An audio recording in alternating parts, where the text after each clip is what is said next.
James J. Braddock earned his nickname, the Cinderella Man, for his seemingly fairy tale rise from a poor local fighter to a heavyweight boxing champion. But his rise was harder than it looked. The stock market crash of 1929 and a series of defeats meant that he could barely put food on the table for his young family. In one scene of the movie Cinderella Man, which is about Braddock's life, his son Jay steals a salami from the butcher. And so Braddock walks his son back to the butcher to return the salami, and they have a heart-to-heart. Jay explains that his best friend Marty has been sent away from home to live with an uncle because there's not enough food to feed the family. And so Braddock, he gets near his son and he says, "Son, no matter how hard it gets, we don't take things that belong to others. That's stealing, and we don't steal." And then he gets right down close to his son, and he says, "I promise you, though, I will never leave you. I will never send you away." The young boy falls into his father's arms in gratitude. I imagine our Father in heaven dealing with us the same way. We, his very human children, mess up. And when we do these things that are wrong and we hurt others, or when we develop habits that separate us from God, we call all of that sin. So I can imagine Jesus looking into our eyes and saying, just because things ain't easy is no reason to sin. Except maybe he'd have better grammar. And then in the same breath, he would promise us, just like Braddock promised his son, "I will never send you away." My understanding of our Father's forgiveness and love is grounded in our scriptures. Like our first lesson from the Psalms, a father has compassion on his children, so the Lord has compassion on those who respect him. And like the story of Jesus accepting the pedicure from the woman as an act of gratitude for the forgiveness of her sins, we live with the repercussions of our deeds, but we're also forgiven. We are welcomed into our Father's arms. That scenario with the grateful woman and Simon the Pharisee provided Jesus with the perfect opportunity of a teaching moment. He was able to contrast those two behaviors and two outcomes. Now the woman, she admitted that she had fallen short of the mark. We don't know what she did. There were numerous ways that she could fail to fulfill the Jewish law and be deemed a sinner. At the same breath, we don't know why she sought out Jesus in particular. Did she hear some stories about him forgiving others? Had she seen him touch the untouchables and love the lonely? Somehow she knew that she could trust him. Just like a daughter pouring out her love for a father, somehow she knew it would be all right to pour out that oil on his feet as a demonstration of her contrition and of her love. Simon likely lived a very traditional, right life as a Pharisee. He would have known all the rules and followed all of those rules. If we were news reporters on the streets and we were running around asking people what they thought, I'm sure that they would say that He was a very upright man, a man very committed to God. And yet he wasn't very humble either. His trust was placed in his ability to follow the rules, not in Jesus or even the desire to follow Jesus. His feeling of superiority may have made it difficult for him to even admit that he had missed the mark. And so even though Jesus has come right into Simon's house, Simon hasn't even given him the basic hospitality of offering water to wash his feet with. It was like he was holding himself and his heart apart, being resistant to Jesus. Our Heavenly Father may want to give him forgiveness and love, but it is like he is turned away from Jesus. Sometimes we behave like children, stubborn, foolish children. Max Lucado tells a story about his daughter in the book Just Like Jesus. He writes, "When my daughter was a toddler, I took her to the park to play one day, and she was in the sandbox. I heard an ice cream truck, and as I turned to buy ice cream from the truck, I turned back with the treat, and her mouth was full of sand. Where I had intended to put a delicacy, she had put dirt. Did I love her with dirt in her mouth? Absolutely. Was she any less my daughter because she had dirt in her mouth? Certainly not. Was I going to allow her to keep that dirt in her mouth? No way.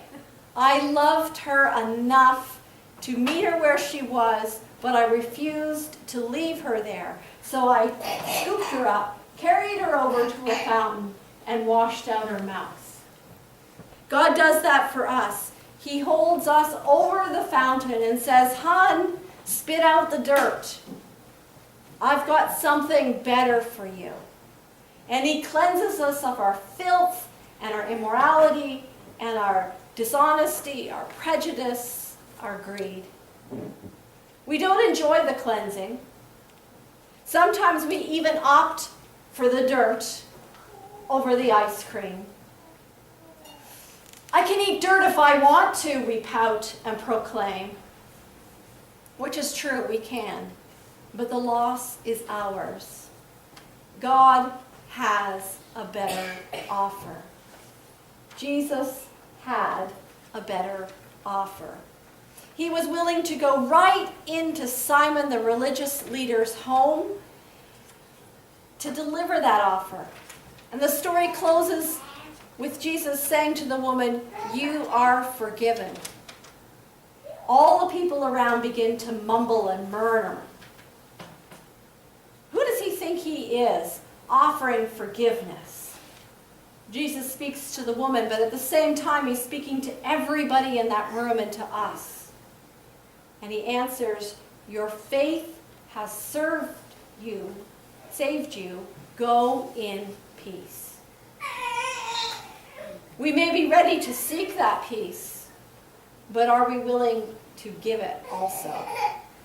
Several years ago, the Templeton Foundation funded a major nationwide study on people's attitudes towards forgiveness. Co-sponsored by the University of Michigan and the National Institute for Mental Health, the study found that 75% of Americans were certain that they had been forgiven their past sins, past offenses by God. Picture was less bright, however, when it came to interpersonal relationships.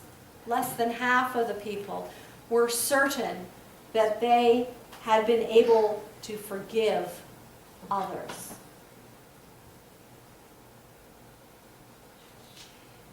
Reverend Richard Garland is a United Methodist minister, and he had admitted that he, over time, had grown apart from his dad. The forgiveness just wasn't there.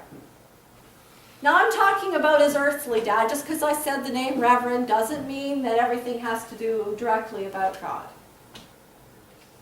So one day, after his father's cancer had come back, his mom phoned him. "I know you're busy," she said, "but I think Dad would like to see you." And that is all he needed to hear before he bought a ticket and boarded the next plane. His father smiled as he entered the hospital and said, "I'm so glad you came." And Richard responded, "I'm glad to be here." And they began to talk, and they talked nonstop, sharing memory after memory and beginning to heal that relationship. And guests came and went all day in that hospital room, and they were surprised at how much laughter and how little sadness there was. But the days passed quickly, and on the very last day, before he boarded the plane, Richard went one more time to see his dad, and they sat for a while, now comfortable together in that silence. And then he said, "Dad, I gotta go home, but is there anything else I can do for you?" And his dad said, "Could you give me a shave? I haven't had a good shave since I came in the hospital." Now, shaving was a beloved childhood memory for Richard. Every morning, his dad would lather up both of their faces, and then he would mimic every stroke that his dad did. It was a silly, sacred ritual, and now his dad was asking him for a shave. Richard found the shaving cream and some hot water and cloth, and he began the ritual.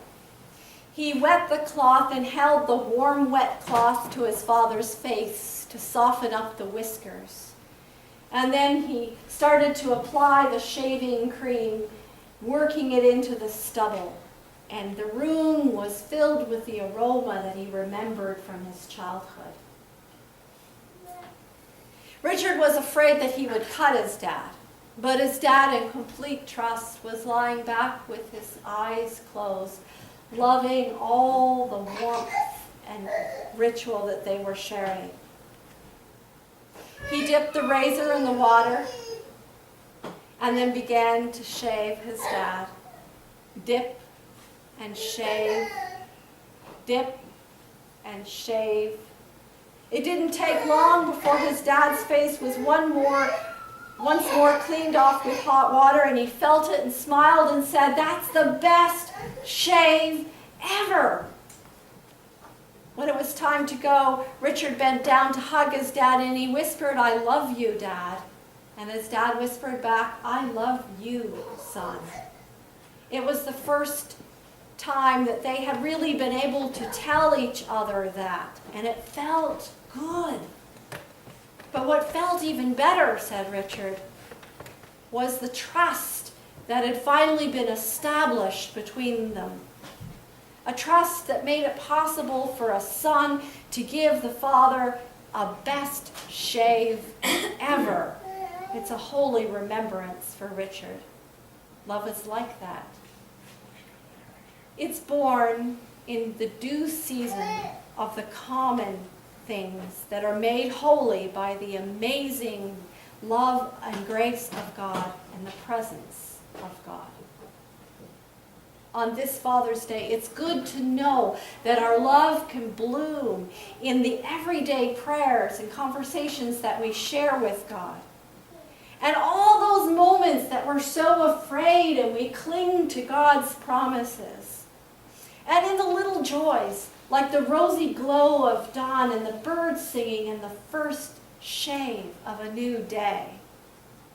It's good to know that no matter what we've done or how far we have strayed from our Father in heaven, that He will have a heart-to-heart with us and say something like, no matter what, we don't steal, as Braddock said to his son in the Cinderella Dad.